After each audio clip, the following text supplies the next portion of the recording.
ಇಲ್ಲಿ ನೋಡಿ ಇವನೇ ಗುಂಡ. ಇಷ್ಟೊತ್ತು ಎತ್ಕೊಂಡು ಆಟ ಆಡಿಸಿ ಎಲ್ಲ ಬಿಟ್ಟಿದ್ದೀನಿ. ಮತ್ತೆ ನಾನು ಹೋಗ್ಬೇಕಾದ್ರೆ ಮತ್ತೆ ಎತ್ಕೊ ಅಂದ್ಬಿಟ್ಟು ಈ ರೀತಿ ಇದು ಮಾಡ್ತಾಯಿದ್ದಾನೆ. ತುಂಬ ಕ್ಯೂಟು. ಸೊ ಹಾಗೆ ನಾನು ಮನೆಗೆ ಬಂದೆ. ಇವತ್ತು ರಜೆ ಇರೋ ಕಾರಣ ಮಕ್ಕಳಿಗೆಲ್ಲ ಊಟ ರೆಡಿ ಮಾಡಿದ್ದೀನಿ. ಸೊ ಮನೇಲಿರೋ 2 ಮಕ್ಕಳದು ಊಟ ಆಯಿತು. ಇವಳು ಬಬ್ಲಿ, ಇವಳು ಬ್ರೂನು. ಇವನಂತೂ ಈ ದೊಡ್ಡ ಎದುರು ಪುಕ್ಲ, ಪಟಾಕಿ ಅಂದರೆ ಸಖತ್ತು ಭಯ. ಸೊ ಗಣೇಶನ ಬಿಡ್ತಾಯಿದ್ದಾರೆ, ಎಲ್ಲ ಕಡೆ ಪಟಾಕಿ ಹೊಡಿತಿದ್ದಾರೆ ಅಂತ ಭಯ. ಸೊ ಅದಕ್ಕೆ ಅವನಿಗೆ ಆ ರೀತಿ ಬಟ್ಟೆ ಕಟ್ಟಿದ್ದೀನಿ. ಬನ್ನಿ ಇವಾಗ ಇನ್ನೂ ಒಂದು 3-4 ಇದ್ದಾರೆ ಇಲ್ಲೇ, ಅವ್ರಿಗೆ ಊಟ ಹಾಕ್ಬಿಟ್ಟು ಬರ್ತೀನಿ. ಇವಳು ನೋಡಿದಾಗ ತುಂಬ ಬೇಜಾರಾಗೋದು ಅಂತಂದರೆ ನಿಜವಾಗ್ಲೂ ಯಾರೂ ಊಟ ಹಾಕೋಲ್ಲ, ಅಷ್ಟು ಮೂಳೆ ಬಿಟ್ಕೊಂಡಿರ್ತಾಳೆ. ಸೊ ನಾನು ಯಾವಾಗ ನನ್ನ ಕಣ್ಣಿಗೆ ಸಿಗ್ತಾಳೋ ಅವಾಗೆಲ್ಲ ನಾನಂತೂ ಹೊಟ್ಟೆ ತುಂಬ ಊಟ ಹಾಕ್ತೀನಿ. ಅದೇ ನನಗೊಂದು ಖುಷಿ. ಸೊ ಇಲ್ಲಿ ಬರ್ತಾಯಿದ್ದಾನೆ ಇವನೇ ಮುಗ್ಯಾಂಬಗೆ ಊಟ ಹಾಕ್ಬಿಟ್ಟು ನೆಕ್ಸ್ಟು ನಾನು ವೀಡಿಯೋ ಮಾಡ್ಕೊಳಕ್ಕಾಗಿಲ್ಲ. ಯಾಕಂದರೆ ಇವನು ಸಖತ್ತು ರೌಡಿ ಥರ ಮಾಡ್ತಾನೆ.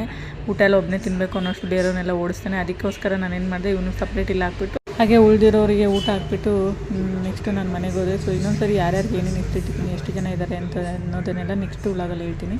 Okay bye.